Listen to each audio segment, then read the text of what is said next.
안녕하세요. 지금부터 측량 및 지형 공간 정보 기사 해설 강의를 시작하겠습니다. 첫 번째 문제는 지구 타원체의 형상 요소에 관한 문제로 편평률의 정의를 알아야 하는 문제입니다. 지구 타원체에서 극반경과 적도반경의 차이를 나타내는 값으로 지구의 편평도를 계산하는 데 사용되는 것은 무엇일까요? 여기서 정답은 2번 편평률입니다. 편평률 F는 지구 타원체가 적도 방향으로 얼마나 납작한지를 나타내는 값으로 적도 반경 A에서 극반경 B를 뺀 값을 다시 적도 반경으로 나눈 A-B 나누기 A로 계산됩니다. 지구는 자전 때문에 적도가 약간 부풀어 있어 극반경이 적도 반경보다 짧은데 이 차이를 비율로 표현한 것이 바로 편평률이며 타원체의 형상을 결정하는 가장 기본적인 요소입니다. 1번 20률은 타원이 원에서 벗어난 정도를 제곱 형태로 나타내는 값으로 편평률과 수학적으로 구별되고 3번 자오선 곡률 반경과 4번 횡곡률 반경은 타원체 표면이 휘어진 정도를 나타내는 반경이어서 편평도 계산과는 직접적인 관련이 없습니다. 따라서 극반경과 적도 반경의 차이로 편평도를 표현하는 값은 편평률이 정답입니다. 두 번째 문제는 지오이드 면의 특성에 관한 문제로 지오이드의 정의와 성질을 알아야 하는 문제입니다. 지오이드 면에 대한 설명으로 옳지 않은 것은 무엇일까요? 여기서 정답은 3번, 수학적으로 정의가 가능하다입니다. 지오이드는 평균의 수면을 육지 내부까지 연장했다고 가정한 가상의 기준면으로 중력 방향과 항상 직각을 이루는 중력의 등 포텐셜면입니다. 따라서 1번 중력의 등 포텐셜면이라는 설명과 2번 평균의 수면과 일치한다는 설명, 4번 지구 중력장의 기준면이라는 설명은 모두 옳습니다. 그러나 지오이드는 지구 내부의 밀도가 균일하지 않아 표면이 울퉁불퉁한 불규칙한 곡면을 이루기 때문에 타원체처럼 간단한 수식으로 정확하게 표현할 수 없습니다. 즉 3번처럼 수학적으로 정의가 가능하다는 설명은 옳지 않으므로 정답이 됩니다. 지오이드의 높이는 실제 중력을 측정하여 구해야 하며 이러한 불규칙성 때문에 측량의 계산 기준면으로는 수식 표현이 가능한 타원체를 함께 사용합니다. 세 번째 문제는 좌표계 변환에 관한 문제로 측지좌표계와 지심좌표계의 변환 요소를 알아야 하는 문제입니다. 측지좌표계에서 지심좌표계, 즉 ECEF로 변환할 때 필요한 요소가 아닌 것은 무엇일까요? 여기서 정답은 2번, 지오이드고입니다. 측지좌표계는 위도, 경도, 타원체고로 위치를 나타내는 좌표계이고 지심좌표계인 ECEF는 지구 중심을 원점으로 하는 X, Y, Z 직교좌표계입니다. 측지좌표를 ECEF 직교좌표로 바꾸려면 기준 타원체의 크기와 모양을 정하는 적도반경과 편평률, 그리고 점의 위도, 경도, 타원체고가 있으면 됩니다. 따라서 1번 편평률, 3번 적도반경, 4번 타원체고는 모두 변환에 직접 필요한 요소입니다.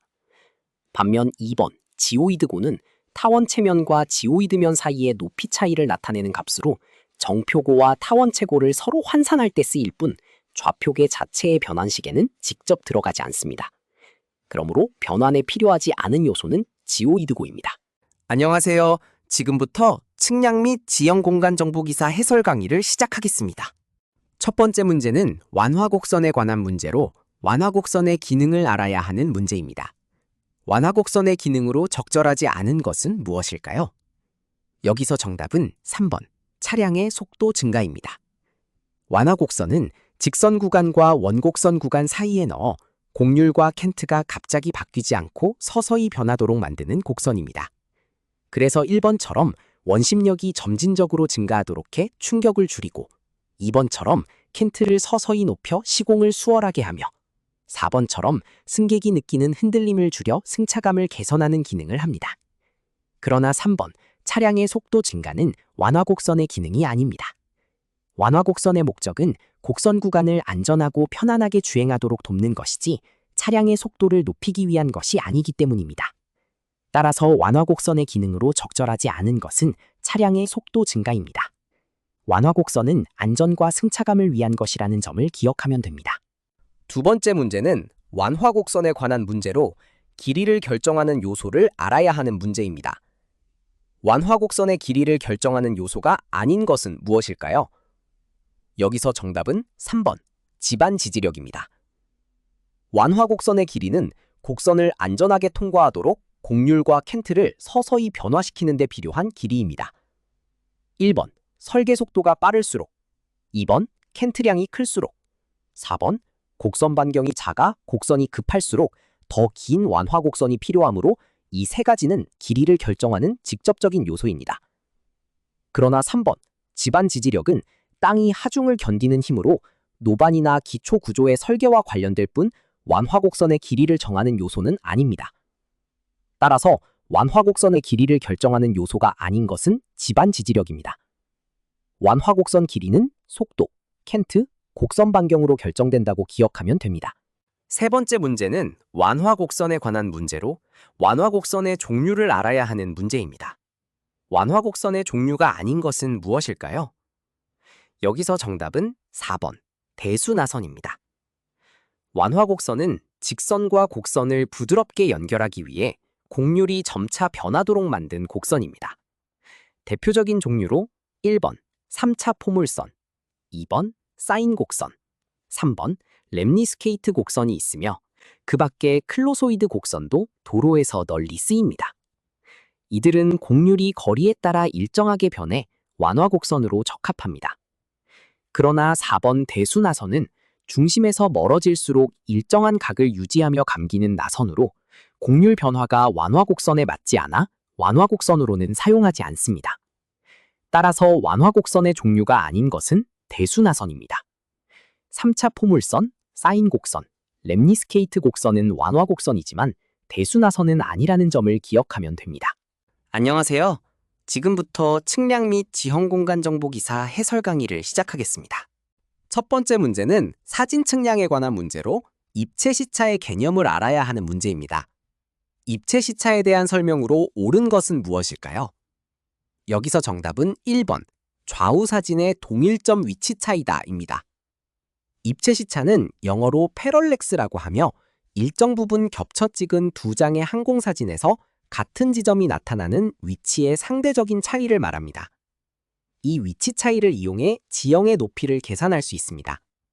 따라서 옳은 설명은 1번, 좌우 사진의 동일점 위치 차이입니다. 2번은 위아래 방향의 연직 시차는 입체시를 방해하므로 작을수록 좋아, 클수록 좋다는 설명은 틀리고 3번은 입체 시차가 기선 고도비와 밀접한 관계가 있으므로 관계가 없다는 설명도 틀리며 4번은 지형의 기복이 클수록 시차가 커지므로 무관하다는 설명은 옳지 않습니다. 그러므로 입체 시차는 좌우 두 사진에서 같은 지점의 위치 차이라는 설명이 옳습니다. 두 번째 문제는 항공사진 촬영에 관한 문제로 중복도를 알아야 하는 문제입니다. 항공사진 촬영 시 중복도에 대한 설명으로 옳은 것은 무엇일까요? 여기서 정답은 2번, 종중복도는 일반적으로 60% 이상이다 입니다. 항공사진은 입체시와 빈틈없는 촬영을 위해 사진을 겹쳐 찍는데 그 정도를 중복도라고 합니다. 같은 비행 코스에서 앞뒤로 겹치는 종중복도는 두 사진으로 입체시를 하기 위해 일반적으로 60% 이상을 유지합니다.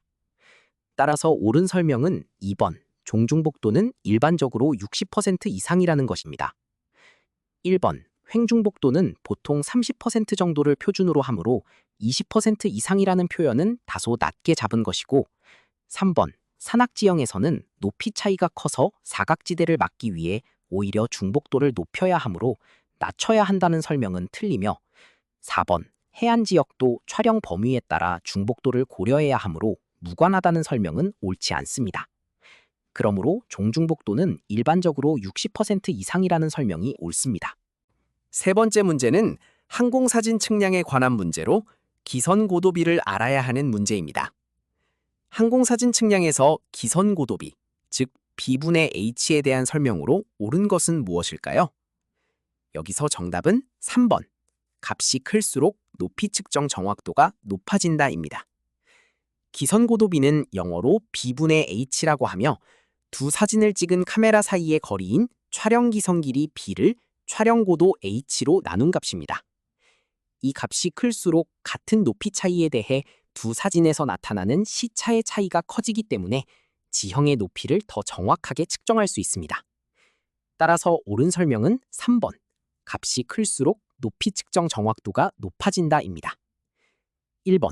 0.1 이하가 적당하다는 것은 일반적인 기선고도비보다 너무 작은 값이라 맞지 않고, 2번은 값이 클수록 정확도가 높아지므로 낮아진다는 설명은 반대이며, 4번은 지형의 높이 측정과 밀접함으로 지형과 무관하게 일정하다는 설명도 옳지 않습니다.